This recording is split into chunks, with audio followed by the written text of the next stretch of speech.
नमस्कार दोस्तों, मैं हूं जितेश कुमार और स्वागत है आपका सभी का एक बार फिर से टॉपर्स अवार्ड में। इस वीडियो में हम बात करने वाले हैं एक इम्पोर्टेंट कंटेंट पर जिसका नाम है technology and their scientific principle. Competition के नज़रिए से ये टॉपिक काफ़ी इम्पोर्टेंट है। लगभग एक क्वेश्चन जितने भी टेक्निकल एग्जाम्स हैं, air force, NDA, CDS, Indian navy, SSC, JEE, इनमें एक क्वेश्चन पूछने की जो चांसेज हैं वो हमेशा ज़्यादा रहते हैं इसके। तो टेक्नोलॉजी स्टीम इंजन जितने भी मोस्टली लोकोमोटिव इंजन्स हैं, तो गाइस जो स्टीम इंजन है वो आपका सेकंड लॉ ऑफ थर्मोडायनामिक्स पर आधारित है। नेक्स्ट टेक्नोलॉजी आपका न्यूक्लियर रिएक्टर मीन्स नाभिकीय रिएक्टर। और नाभिकीय रिएक्टर जो जिस प्रिंसिपल पर आधारित है उसका नाम है कंट्रोल्ड न्यूक्लियर फिजन। तो हम गाइस ये कह सकते हैं कि न्यूक्लियर रिएक्टर में कंट्रोल्ड न्यूक्लियर फिजन कराया जाता है। मतलब एक ऐसा न्यूक्लियर फिजन, एक ऐसा नाभिकीय विखंडन कराया जा सकता है जिसको कंट्रोल किया जा सकता है और जिसका जो इस्तेमाल है वो इलेक्ट्रिसिटी के प्रोडक्शन में किया जाता है।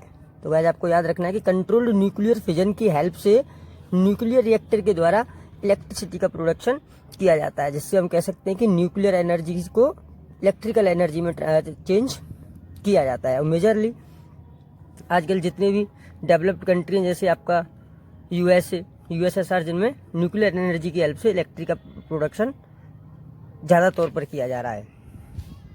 हमारे यहाँ पर थर्मल पावर प्लांट से इलेक्ट्रिसिटी का जो प्रोडक्शन है वो हाईएस्ट किया जाता है। हाईएस्ट जो इलेक्ट्रिसिटी बनाई जाती है वो NTPC, national thermal power corporation, thermal power plant की हेल्प से लगभग 60 to 70% इलेक्ट्रिसिटी प्रोड्यूस की जाती है। नेक्स्ट टेक्नोलॉजी आपकी रेडियो एंड टेलीविजन। जो रेडियो टेलीविजन है उसका प्रिंसिपल है generation and propagation of electromagnetic waves. Electromagnetic waves की जनरेशंस क्या है, किस तरीके से प्रोपेगेट करती हैं, इस सिद्धांत पर आधारित है आपका radio and television. Next technology आपकी production of ultra high magnetic field. Ultra high magnetic field का प्रोडक्शन किस तरीके से किया जाता है, तो गाइज ये प्रिंसिपल ऑफ सुपर कंडक्टिविटी पर आधारित है। सुपर कंडक्टिविटी का मतलब कि कुछ स्पेशल मटेरियल्स हैं जो बहुत कम टेम्परेचर पर, लेस टेम्परेचर पर, जिनकी जो कंडक्टिविटी है, मतलब जो चालकता है, वो 100% के बराबर होती है। वैसे व्यवहार में ये पॉसिबल नहीं है, लेकिन इसको माना जाता है कि कुछ स्पेशल मटेरियल्स ऐसे हैं जिनकी कम टेम्परेचर पर जो चालकता है वो काफ़ी बढ़ जाती है। आई होप कि आपको ये चारों ही टेक्नोलॉजी और उनके प्रिंसिपल क्लियर होंगे। तो गाइज नेक्स्ट टेक्नोलॉजी आपकी रॉकेट प्रपल्सन मीन्स रॉकेट को किस तरीके से लॉन्च किया जाता है। तो गाइज ये प्रिंसिपल जिस पर आधारित है उसका नाम है न्यूटन्स लॉ ऑफ मोशन। आप भली भांति परिचित होंगे कि न्यूटन्स ने लॉ ऑफ मोशन के 3 रूल दिए। 3 rule, first law, second law and third law. First law क्या था कि अगर किसी भी ऑब्जेक्ट पर हम कोई भी एक्सटर्नल फोर्स लगा करके उसकी पोजीशन को चेंज कर सकते हैं। सेकंड लॉ था गाइस कि जो एक्सटर्नल फोर्स लगा रहे हैं हम उस ऑब्जेक्ट की पोजीशन को चेंज करने के लिए, उसका वो एक्सीलरेशन के डायरेक्टली प्रोपोर्शनल होगा। एंड थर्ड रूल था कि every action force have reaction force. तो ये 3 रूल थे न्यूटन्स लॉ ऑफ मोशन जो कहलाए, और इन्हीं पर आधारित है आपका रॉकेट प्रपल्सन। नेक्स्ट टेक्नोलॉजी है आपकी इलेक्ट्रिक जनरेटर। पीछे से लौटते हैं फिर से एक बार।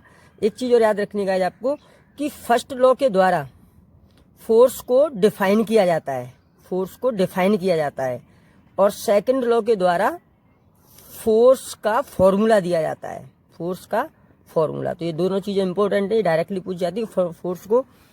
फोर्स की डेफिनेशन किस रूल के द्वारा दी जाती है, किस लॉ के द्वारा दी जाती है, और फोर्स का फॉर्मूला किस लॉ के द्वारा दिया जाता है। तो नेक्स्ट टेक्नोलॉजी का है आपकी इलेक्ट्रिक जनरेटर। इलेक्ट्रिक जनरेटर का मतलब एक ऐसी डिवाइस जो मैकेनिकल एनर्जी को और इलेक्ट्रिकल एनर्जी में ट्रांसफॉर्म कर दे। तो गाइस ये Faraday law of electromagnetic induction पर आधारित है। इलेक्ट्रोमैग्नेटिक इंडक्शन के फैराडे ने लॉज दिए थे और फैराडे ने इसके लिए 2 लॉ दिए थे, एक फर्स्ट लॉ और एक सेकंड लॉ। तो guys first law of electromagnetic induction पर आधारित है आपका इलेक्ट्रिक जनरेटर। तो गाइस समझते हैं फर्स्ट लॉ ऑफ क्या है। तो फर्स्ट लॉ का मतलब है गाइस कि अगर किसी भी एक स्ट्रॉन्ग मैग्नेटिक फील्ड में अगर कोई कॉइल रोटेट कर रही है तो वो उस मैग्नेटिक फील्ड को या मैग्नेटिक फ्लक्स को कट करेगी, और मैग्नेटिक फ्लक्स को कट करने की वजह से उस कॉइल में एक इंड्यूस्ड करंट प्रवाहित होगी, इंड्यूस्ड करंट बहेगी। ये था गाइस फैराडे का फर्स्ट लॉ, और इसी पर बेस्ड है आपका इलेक्ट्रिक जनरेटर। नेक्स्ट टेक्नोलॉजी आपकी hydro electric power. Hydro electric power का मतलब कि वाटर से बिजली किस तरीके से बनाई जाती है, मतलब जिस तरीके से भी बनाई जाती है वो हाइड्रो इलेक्ट्रिक पावर कहलाती है आपकी। तो गाइस हाइड्रो इलेक्ट्रिक पावर, जो hydro electric production of electricity है, वो आधारित है आपके principle conversion of gravitational potential energy into electrical energy. मतलब जो भी ग्रेविटेशनल पोटेंशियल एनर्जी है उसको इलेक्ट्रिकल एनर्जी में चेंज किया जाता है। तो गाइस आपको पता ही होगा कि बांधों से टरबाइन पर पानी को गिराया जाता है, टरबाइन के हम कह सकते हैं वेन्स पर या पंखों पर पानी को गिराया जाता है। तो हम यहाँ से समझ सकते हैं कि ये जो पोटेंशियल एनर्जी है इसको हम आगे इलेक्ट्रिकल एनर्जी में ट्रांसफॉर्म करने वाले हैं। जब पंखों पर पानी गिरता है तो टरबाइन घूमता है, और टरबाइन की शाफ्ट का सीधे से जो संबंध होता है वो जनरेटर के साथ में होता है, और जिससे जनरेटर की शाफ्ट घूमती है और इलेक्ट्रिसिटी का प्रोडक्शन होता है। तो हम ये समझ सकते हैं गाइस कि जो पोटेंशियल एनर्जी थी वाटर की, जो ग्रेविटेशनल पोटेंशियल एनर्जी थी, उसको चेंज किया गया इलेक्ट्रिकल एनर्जी में। गाइस नेक्स्ट टेक्नोलॉजी आपकी एरोप्लेन, और इसका प्रिंसिपल है Bernoulli's principle in fluid dynamics. मतलब जो बर्नौली प्रिंसिपल है, बर्नौली थ्योरम, इसका दूसरा नाम बर्नौली थ्योरम के नाम से भी समझ सकते हैं। और बर्नौली थ्योरम जो दी गई थी वो फ्लूइड्स के लिए दी गई थी। इसका मतलब है कि मान लीजिए कोई ideal fluid, ideal fluid SSC JE के लिए इंपॉर्टेंट है। आइडियल फ्लूइड मतलब ऐसा फ्लूइड जिसकी जो विस्कोसिटी है जो नॉन विस्कस हो और नॉन कंप्रेसिबल हो, मतलब ना उसको दबाया जा सके और वो अश्यान हो, बिल्कुल उसकी विस्कोसिटी नहीं हो। तो ऐसे फ्लूइड को हम आइडियल फ्लूइड कहते हैं। और जब भी कोई आइडियल फ्लूइड बहता है, फ्लो करता है, तो उस फ्लो के मार्ग के प्रत्येक पॉइंट पर उसकी जो टोटल एनर्जी है मार्ग के उस वे के, उस रास्ते के किसी भी पॉइंट पर जो टोटल एनर्जी है वो कांस्टेंट रहती है। तो हम ये कह सकते हैं कि जब भी कोई आइडियल फ्लूइड बह रहा है तो उस रास्ते के किसी भी पॉइंट पर जो टोटल एनर्जी है वो आपकी वो कांस्टेंट रहेगी। इस पर आधारित है गाइस आपका एरोप्लेन। नेक्स्ट टेक्नोलॉजी गाइस आपकी पार्टिकल एसिलरेटर्स। पार्टिकल एसिलरेटर्स का मतलब है जो किन्हीं भी पार्टिकल्स को एसिलरेट कर दें, मतलब उनकी मोशन को या तो बढ़ा दें या मोशन को घटा दें। तो प्रिंसिपल है गाइस आपका motion of charge particles in electromagnetic field. Electromagnetic field में चार्ज जो पार्टिकल है वो उसकी मोशन, इसको आधार मान के पार्टिकल एसिलरेटर्स बनाए गए। जैसे पार्टिकल एसिलरेटर्स में एक है साइक्लोट्रॉन। और गाइस आपको याद रखना है कि ये अल्फा पार्टिकल्स को ये एसिलरेट करता है साइक्लोट्रॉन, इंपॉर्टेंट है काफी। गाइस नेक्स्ट टेक्नोलॉजी आपकी सोनार, ठीक है। सोनार और जो प्रिंसिपल है वो आधारित है कि reflection of ultrasonic waves. Ultrasonic waves का जो रिफ्लेक्शन है वो सोनार में होता है। तो गाइस आशा करता हूं कि ये सारे ही टेक्नोलॉजी यानी इनके प्रिंसिपल आपके क्लियर होंगे। चलिए आगे बढ़ते हैं अब। तो गाइस नेक्स्ट टेक्नोलॉजी आपकी ऑप्टिकल फाइबर। और गाइस ऑप्टिकल फाइबर के बारे में आपको एक चीज याद रखना है कि इसके जो इन्वेंटर्स हैं वो हम हैं।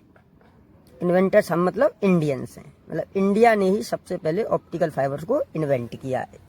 ऑप्टिकल फाइबर का मतलब गाइस आपको ऐसे भी समझना है कि जो अभी आपके ईयरफोन्स होते हैं और ईयरफोन्स में जो रेशे टाइप जो वायर्स होते हैं इनको हम फाइबर कहते हैं, जिसके द्वारा हम साउंड को, ठीक है, एक जगह से दूसरी जगह ट्रांसफर कर सकते हैं। तो वो होते हैं आपके ऑप्टिकल फाइबर्स, और उनको इन्वेंट किया था इंडियंस ने। इंडिया को इसका इन्वेंटर माना जाता है। उसका जो प्रिंसिपल है गाइस वो है total internal reflection of light पर। तो total internal reflection of light क्या है गाइस कि मान लीजिए कि जब कोई भी इंसिडेंट रे है उसका रिफ्रैक्शन हो रहा है। रिफ्रैक्शन का मतलब है वो एक मीडियम से दूसरे मीडियम में अगर जा रही है, मीडियम फर्स्ट से मीडियम सेकंड में मीडियम चेंज कर रही है, तो गाइस हम जानते हैं कि या तो वो नॉर्मल से दूर हटेगी या नॉर्मल की तरफ झुकेगी। मान लीजिए गाइस कि किसी भी एक क्रिटिकल एंगल के लिए, मतलब एक स्पेशल एंगल के लिए, जिसको आप क्रिटिकल एंगल बोल सकते हैं, इंसिडेंट एंगल के लिए, और एंगल ऑफ रिफ्रैक्शन 90 डिग्री से ज्यादा हो जाए, मतलब ये जो एंगल ऑफ रिफ्रैक्शन है ये 90 डिग्री से ज्यादा हो जाए, तो गाइस हम ये कह सकते हैं कि incident ray after refraction, not reflection, after refraction दोबारा से उसी मीडियम में वापस आ जाए, इसको कहते हैं गाइस हम लाइट का टोटल इंटरनल रिफ्लेक्शन। तो गाइस नेक्स्ट टेक्नोलॉजी आपकी non reflective coatings. Non reflective coatings का मतलब है कि लाइट उन पर पड़ने के बाद में रिफ्लेक्ट नहीं होगी। तो गाइस ये थिन फिल्म ऑप्टिकल इंटरफेरेंस पर आधारित है। ऑप्टिकल इंटरफेरेंस का मतलब है गाइस यहाँ पर व्यतिकरण। व्यतिकरण का मतलब है, ऑप्टिकल इंटरफेरेंस का मतलब है आपका, मान लीजिए दो आपके लाइट सोर्स हैं, लाइट सोर्स ए और लाइट सोर्स बी। अब इसकी भी लाइट यहाँ पे जल रही है और इसकी भी लाइट यहाँ पर जल रही है, तो इनकी जो आपस की जो लाइट है उनका मिलना, तो कहीं पर तो गाइज ये लाइट ज्यादा होगी और कहीं पर लाइट कम होगी। तो हम ये कह सकते हैं कि प्रकाश का असमान वितरण, प्रकाश का लाइट का असमान वितरण, नॉन इक्वल या unequal distribution of light is called interference of light. Okay guys. Next technology आपकी guys electron microscope. Electron microscope जो है वो वेव नेचर ऑफ इलेक्ट्रॉन्स पर आधारित है। वेव नेचर ऑफ इलेक्ट्रॉन्स का मतलब है कि इलेक्ट्रॉन्स जो है वो पार्टिकल नेचर रखने के साथ साथ में वेव नेचर भी रखते हैं। इस पर आधारित आपका इलेक्ट्रो माइक्रोस्कोप। अच्छा गाइज, वेव नेचर को डिफाइन किया जाता है, मतलब पहचानते कैसे कि इलेक्ट्रॉन्स का वेव नेचर होता है, क्योंकि जब इलेक्ट्रॉन से आपका वो वेव नेचर के लिए इंटरफीरियंस या फिर डिफ्रैक्शन ऐसी अगर घटनाएं दिखा रहा है तो हम ये कह सकते हैं कि वो वेव नेचर को शो कर रहा है। तो गाइज नेक्स्ट टेक्नोलॉजी आपकी फोटो सेल्स। फोटो सेल्स का मतलब क्या है गाइज, तो ये समझना आपको, तो मैं आपको बिल्कुल नॉर्मल वे में समझा दूं कि आपके मोबाइल होते हैं, मोबाइल के जो सेंसर्स होते हैं, सेंसर्स का मतलब है जैसे चार्जिंग अगर हम लगाते हैं तो वो जलता रहता है, टाउं टाउं रेड बत्ती जलती रहती है, किसी में ग्रीन बत्ती जलती रहती है। बहुत छोटे छोटे सेंसर्स होते हैं जिनको हम फोटो सेल्स कहते हैं। और गाइस ये फोटो इलेक्ट्रिक इफेक्ट पर आधारित है। फोटो इलेक्ट्रिक इफेक्ट का मतलब है प्रकाश वैद्युत प्रभाव, जो गाइस आपको ये इंपॉर्टेंट भी है कि ये आइंस्टीन ने दिया था, आपको याद रखना है, आइंस्टीन ने फोटो इलेक्ट्रिक इफेक्ट दिया था जब उन्होंने क्वांटम स्टैटिस्टिक्स का रिसर्च की थी। अब फोटो इलेक्ट्रिक इफेक्ट क्या है गाइस, कि मान लीजिए ये कोई आपका मेटल है और इस मेटल पर अगर कोई रे आकर के पड़ रही है, ठीक है, तो इस मेटल की सरफेस से जो एनर्जी है वो एनर्जी छोटे छोटे पैकेट्स में जाकर के निकलेगी, और इन छोटे छोटे पैकेट्स को आप गाइस हम फोटोन का नाम देते हैं। इन्होंने नाम दिया इनको फोटोन, आइंस्टीन ने। अब एक बार फिर समझते हैं, किसी मेटल के सरफेस पर जब भी कोई इंसिडेंट रे आकर के टकराती है तो उसके मेटल से जो एनर्जी है वो छोटे छोटे पैकेटों के रूप में निकलती है, जिनको फोटोन्स कहते हैं, और इसी पर आधारित है आपका photo cell. Next technology guys आपकी फ्यूजन टेक्स्ट रिएक्टर और टॉकमार्क। ये गाइस मैग्नेटिक कन्फ्लिनमेंट और प्लाज्मा पर आधारित है। और नेक्स्ट टेक्नोलॉजी आपकी giant microwave radio telescope, GMRT। तो गाइस ये detection of cosmic radio waves पर आधारित है। कॉस्मिक रेडियो वेव्स मतलब जो CB Raman scattering of light में कॉस्मिक रेडियो वेव्स के बारे में उन्होंने काफ़ी अच्छे से बताया। तो गाइस तो आशा करता हूँ कि वीडियोज आपको पसंद आई होगी, और पसंद आई हो तो guys like share and subscribe जरूर करें। जय हिंद, जय भारत।